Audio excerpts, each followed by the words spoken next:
Hello मेरे प्यारे दोस्तों, वेलकम बैक अगेन। चलो जी, हम लोग बिना टाइम वेस्ट हुए स्टार्ट करते हैं। हमारा जो टॉपिक है वो केस स्टडी है। आज का जो हमारा केस स्टडी है, आज का जो हमारा बेटा केस स्टडी होगा वो सिमिलरली सेपरेट लीगल एंटिटी पे ही बेस्ड होगा। ठीक है, सेपरेट लीगल एंटिटी का ही हमारा अनदर केस होगा। अब आप बोलोगे सर सेपरेट लीगल एंटिटी का अनदर केस क्या है? बेटा एक और बहुत ही फेमस केस है जो कि न्यूजीलैंड का केस है, न्यूजीलैंड का केस है। ये केस जो था, ये केस आप सिंपल सी चीज़ है, न्यूजीलैंड का केस है। इस केस का नाम क्या है? आप लोगों ने सुना होगा बेटा सेपरेट लीगल एंटिटी कॉन्सेप्ट में। This is a famous case and the case name is Lee versus Lee air farming company limited. ठीक है जी, इतनी सी बात है बेटा। अब मेरी बात ध्यान से सुनना।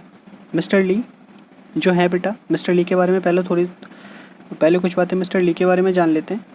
मिस्टर ली जो है बेटा, ये बहुत ही अच्छे पायलट हैं। ठीक है, और इन्होंने जो बेटा ली फार्मिंग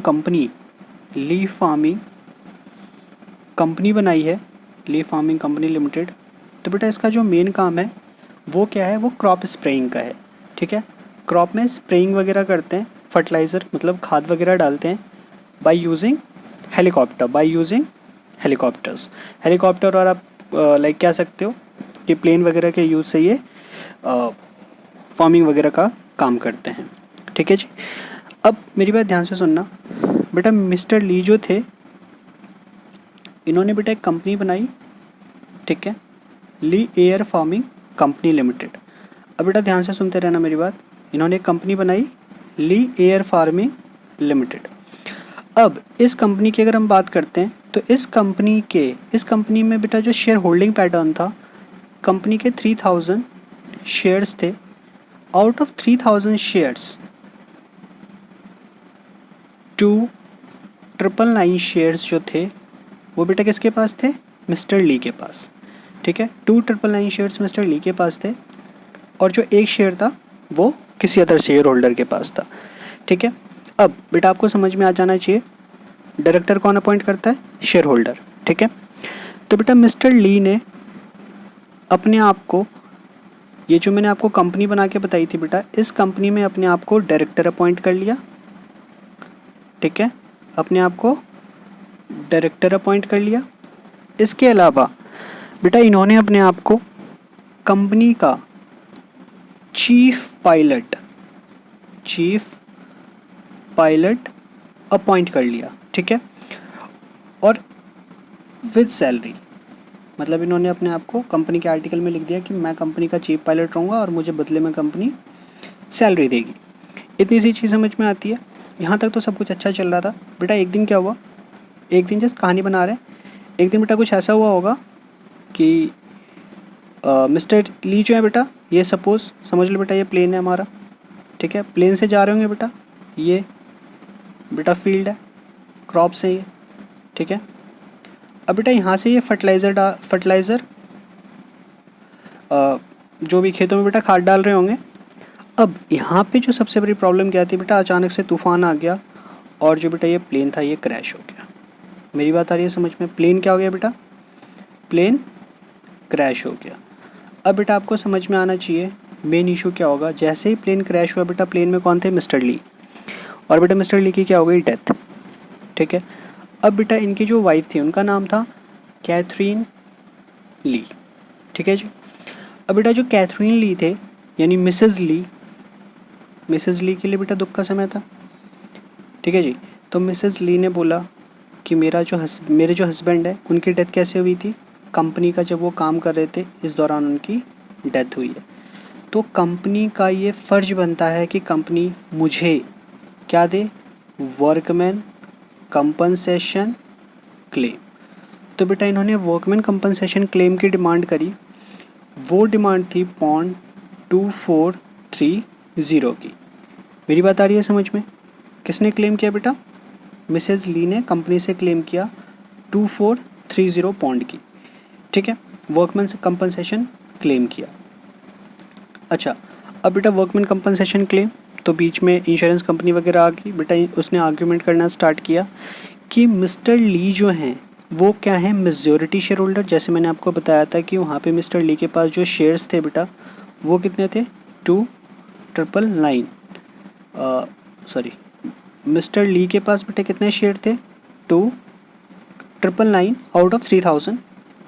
तो उनका कहना था कि मिस्टर ली और जो कंपनी है ये बेटा क्या है, ये बोथ आर वन पर्सन। मतलब वो इनको सेपरेट करने, वो कहना क्या चाह रहे थे, मिस्टर ली जो हैं एम्प्लॉय की डेफिनेशन को सेटिस्फाई नहीं करते हैं। मेरी बात आ रही है समझ में, मिस्टर ली जो हैं एम्प्लॉय की डेफिनेशन को सेटिस्फाई नहीं करते हैं। सो मिस्टर ली जो हैं वर्कमैन कंपनसेशन क्लेम के लिए एलिजिबल नहीं है।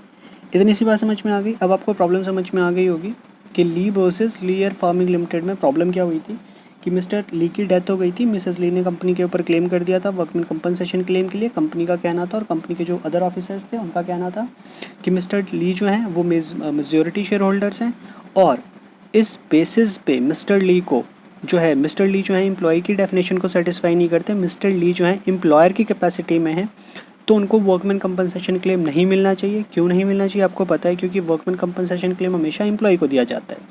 अब बेटा जो हमारा मेन मुद्दा था लड़ाई का वो यही था कि was mister Lee is a worker, ठीक है। तो सीधी सी चीज़ है, ये सारी बातें चल रही थी। तो बेटा ये आर्गूमेंट लेके कोर्ट पहुँचे, तो कोर्ट ने जैसे ही सारी कहानी सुनी, सारी स्टेटमेंट सुनी, कोर्ट ने एक बहुत सिंपल सी चीज़ बोली। उन्होंने सैलमन एंड कंपनी लिमिटेड की केस स्टडीज़ को पिक किया और उसको अप्लाई किया। उन्होंने कहा कि it was possible for a person to do so in a dual capacity, hence can't deny possibility of contractual relationship between Deezed and company because of Salmon cases, ठीक है। तो सीधी सी चीज़ है, उन्होंने बेटा इस बेसिस पे एक सिंपल सी चीज़ बोली कि जो मिस्टर ली है, ठीक है, ये एम्प्लॉय की डेफिनेशन को सेटिस्फाई करती है, ठीक है। सो मिस्टर ली के वाइफ यानी मिसेस ली को ये जो कंपनी है बेटा ये क्या करेगा, कंपनसेशन जो भी मिसेस ली क्लेम कर रही है अंडर वर्कमैन कंपनसेशन एक्ट वो उनको दिया जाना चाहिए, ठीक है। अब ये बेटा सिंपल सी चीज़ है। अगर मैं टेक्निकल लैंग्वेज में बोलूँ तो कोर्ट ने ये किस बेसिस पे डिसीजन दिया था, सेपरेट लीगल एंटिटी कॉन्सेप्ट को कंसिडर करते हुए कोर्ट ने ये डिसीजन दिया था, ठीक है। बाकी प्रॉपर केस स्टडीज़ बेटा हमने डिस्क्रिप्शन में दिया हुआ है नीचे, वहाँ से आप case studies proper read out कर सकते हो, उसको जो भी उसकी लीगल लैंग्वेज है उस लैंग्वेज में दिया हुआ है। Thank you very much. Please like करें, सब्सक्राइब करें हमारे चैनल को और as much as you can share करें, क्योंकि बेटा आपको पता है जो नॉलेज होती है बेटा, नॉलेज ऑलवेज़ हमें शेयर करनी चाहिए दूसरे से, बिकॉज बेटा नॉलेज एक ऐसी चीज़ है जितना ज़्यादा हम शेयर करेंगे उतनी ज़्यादा बढ़ती है। नॉलेज का सिंपल सा फंडा होता है, as much as you can share, उतनी ही वो चीज़ें आपको रिटर्न में मिलती है, ठीक है जी। Thank you very much, bye bye, take care.